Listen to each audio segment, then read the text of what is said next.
Diabétique de type 1 ou de type 2, tu essayes de perdre du poids, mais malgré tes efforts, tu n'y arrives pas. Dans cette vidéo, je vais vous expliquer comment vraiment structurer ton assiette pour ta perte de poids et non celle de monsieur ou madame tout le monde. Et depuis plus de 2 ans, j'ai aidé plus de 130 personnes diabétiques à perdre du poids durablement. Les personnes que j'ai accompagnées étaient dans la même situation que vous et j'ai réussi à adapter ma méthode du rééquilibrage insulino-glycémique à leur profit. Pour rentrer dans le vif du sujet, on vous a sans doute dit « Oui monsieur, vous êtes diabétique, il faut absolument que vous perdiez au moins 10 kilos ». Donc ça, vous l'avez sans doute déjà entendu chez votre docteur qui derrière va vous rediriger chez des diététiciens ou nutritionnistes. Dans le meilleur des cas, vous allez avoir donc un programme adapté, personnalisé avec des quantités à respecter au niveau alimentaire. Vous n'aurez pas d'activité physique adaptée, mais elle vous dira au moins de manger ce qu'il faut. Et dans le pire des cas, vous allez avoir le classique, un quart protéines, un quart glucides, l'autre moitié légumes. Vous allez respecter la consigne. Pendant 1 semaine, 2 semaines, vous allez perdre 500 grammes, puis vous allez abandonner. Pourquoi? Eh bien parce que justement, ce ne sont pas des conseils qui sont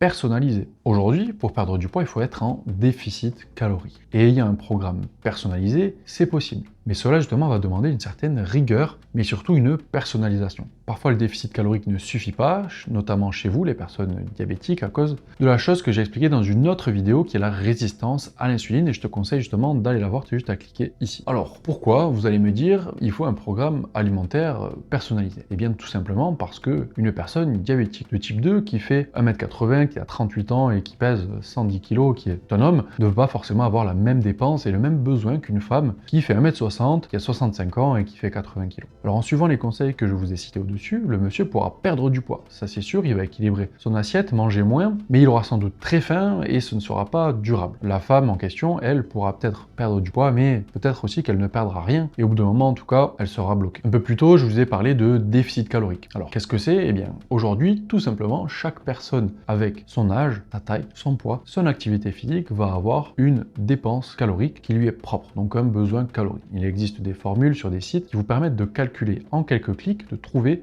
votre besoin calorique. On abordera ce sujet dans une autre vidéo, alors justement, abonne-toi pour la voir. Maintenant, on va aborder le sujet de la vidéo, c'est vraiment structurer votre assiette dans une perte de poids en tant que personne diabétique. Il faut faire des choix intelligents, notamment avoir suffisamment de protéines et de fibres. Ça va vous permettre justement d'assimiler les glucides de manière plus lente et de ce fait, le sucre va arriver plus lentement dans le sang. Donc, ça va aussi éviter les pics de glycémie, mais aussi les pics d'insuline. Maintenant, il faut aussi choisir les aliments intelligemment. Quand on parle de protéines, on peut parler d'œufs, de saumon, de fromage, mais ces 3 exemples sont source de beaucoup de lipides. Il y a des protéines, mais beaucoup de lipides qui sont très caloriques. C'est justement le macronutriment qu'il faut surveiller lors d'une perte de poids. On va plutôt favoriser les protéines maigres, comme de la viande blanche, poulet d'Inde, mais aussi les poissons, le thon, le poisson blanc, et aussi des produits laitiers, donc sans matière grasse, comme le skyr, le fromage blanc zéro. Au niveau des fibres, on va essayer de choisir des légumes qui sont volumineux, tels que les brocolis, les haricots verts, par exemple. On peut aussi associer à ça une source de protéines qui contient des fibres, telles que les légumineuses, lentilles, pois chiches, haricots rouges, par exemple. La troisième source, justement, de macronutriments que nous n'avons pas encore abordé, eh bien, ce sont les glucides, qui sont très souvent appelés les féculents par beaucoup de personnes. Là, c'est pareil, il faut faire des choix intelligents et prendre des aliments avec une faible densité calorique pour que vous sentez la satiété. Par exemple, la pomme de terre et la patate douce sont de bons aliments pour cela. Alors vous allez vous dire, il y a un indice glycémique qui est trop élevé pour ces aliments-là. Il faut savoir qu'avec une bonne association d'aliments, avec notamment, comme je vous l'ai dit, des fibres, des lipides et des protéines, eh bien l'indice glycémique des glucides va justement diminuer largement et sera donc acceptable dans une perte de poids diabétique. On a aussi souvent tendance à diaboliser les fruits car ils sont source de sucre, mais certains sont très bons, notamment à consommer en entier pour qu'on garde les fibres comme la pomme, la poire, le kiwi et tout ça avec la peau. Ils contiennent également beaucoup de vitamines et de micronutriments. Alors il faut toujours rester dans une quantité raisonnable pour la perte de poids, vraiment tout réside dans la quantité. En tout cas, j'espère que cette vidéo vous aura apporté des informations et aussi des idées d'aliments à mettre dans votre assiette. Sachez en tout cas que si vous souhaitez perdre du poids durablement, que vous soyez diabétique de type 1